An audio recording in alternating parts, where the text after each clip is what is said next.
Hi, this is Ann Holmes with a rainy day no sewing into quilted project.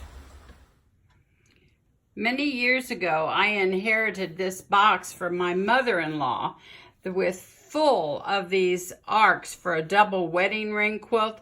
Her grandmother made these, and I did finish a double wedding ring quilt many years ago, but I did not want to do another one. So these have been just sitting on the shelf for a long time, and I got them out a couple weeks ago and trying to figure out a new project. So this is my design.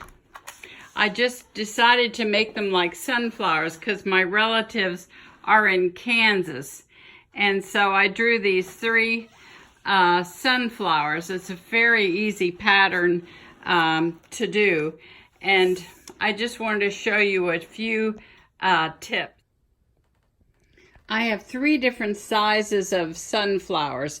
The larger one down here in the corner is just a quarter of it, and then a medium size, and then a smaller one that's at the top. Now my arcs we're going to fit the pattern pieces that I made on this smaller one. That's great.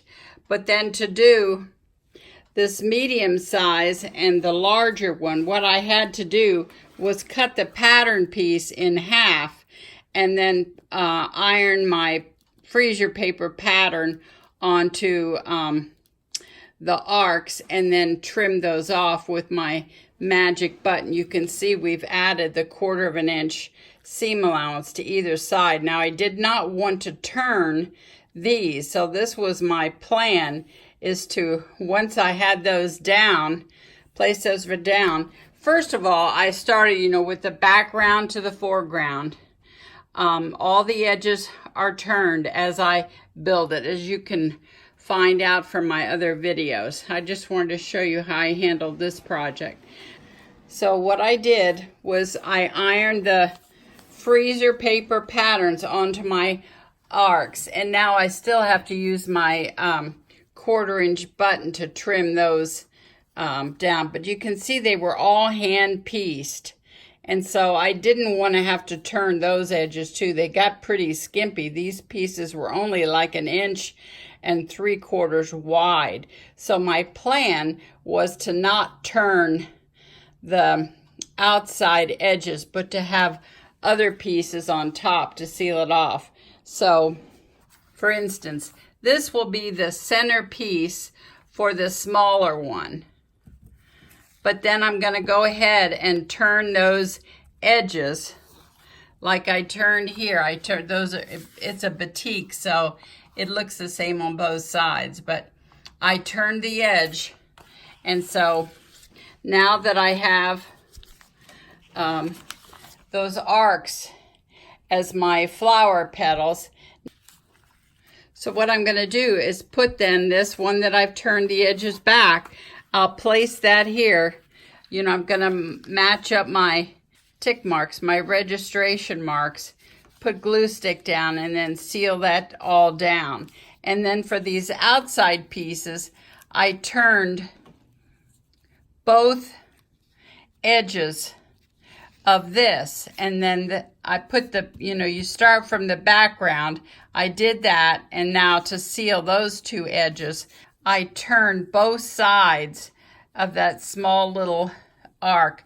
I made these a little smaller as I went up. This one was a little larger, like 1/2 inch. That's 3/8 of an inch, and the one at the top will be just a 1/4 inch. So they're just little tiny pieces, but I went ahead and folded those down. I did one side at a time, so gluing them so they wouldn't be too sticky. All right, the plan was not to turn any of these arcs because it is so skinny and it's hand pieced. So I am turning the big center of the flower. I've just put glue stick on there, and then you line it up So the registration marks are lined up. I placed that very carefully, and now we have to seal it down with my sealing iron. Then we're going to work on these outside perimeter pieces of the flower. Then we'll be able to remove. See, we didn't want to remove any of the background pieces until that is down, because that holds our placement. As I'm placing these skinny little pieces to cover both of those edges, I also trim off the corners of these pieces so that they don't stick out when you turn that edge back.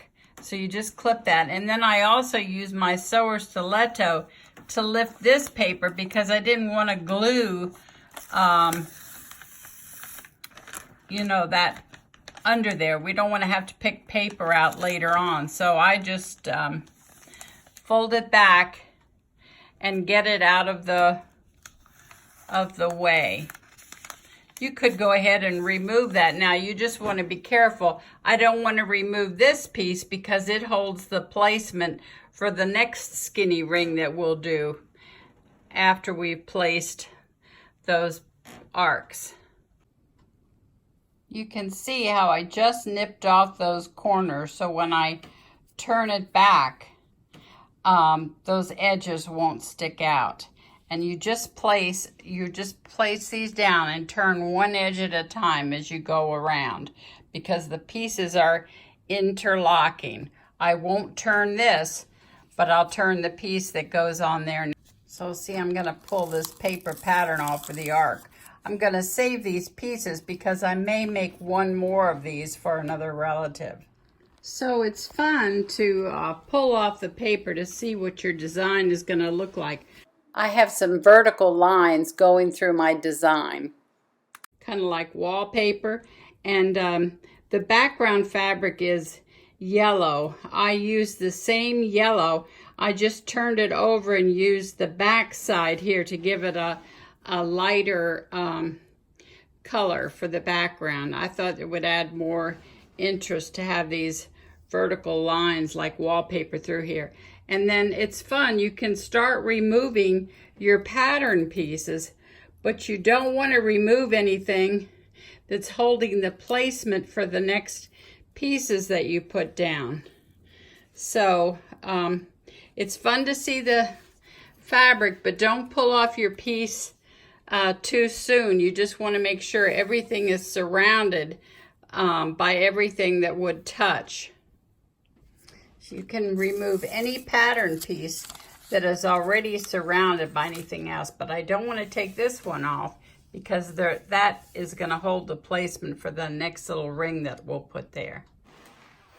Now you can see I have this one little sunflower to do at the top, the smaller one, and I left the pieces that surround that circle there until I have all the other pieces placed. And you can now tell by the yellow background that I used a reverse or reused the other side of the fabric for a lighter and darker value. I thought this fabric I had looked kind of old-timey and gave it a more sunny look. Okay, you can see that we've left the background pieces down, and now I'm going to put the arcs down before I put the center or this, because these skinny little pieces with hand-pieced little pieces there, I don't want to have to turn those edges that are kind of frayed and they're kind of skimpy. So I will just cut off this extra piece right there with my magic button. This is my magic button that I use to rotary cut out my pieces. And then I'll place these down first and then finish those edges with the center and these nice little 1/4 inch arcs that are going to go around the perimeter of that flower. The rain is about done and the birds are singing. So this is the back of our quilt top. I'm going to give it a nice good pressing now. You can see that I built that on my working drawing, and then I just took a pencil and put some lines on here, thinking about some kind of vine or a weed that I might do for quilting in the background. So I hope you enjoyed my rainy day project with these sunflowers. I think this was a nice way to showcase these old fabrics. I was just really happy to be able to use them. So thank you for watching. Bye-bye.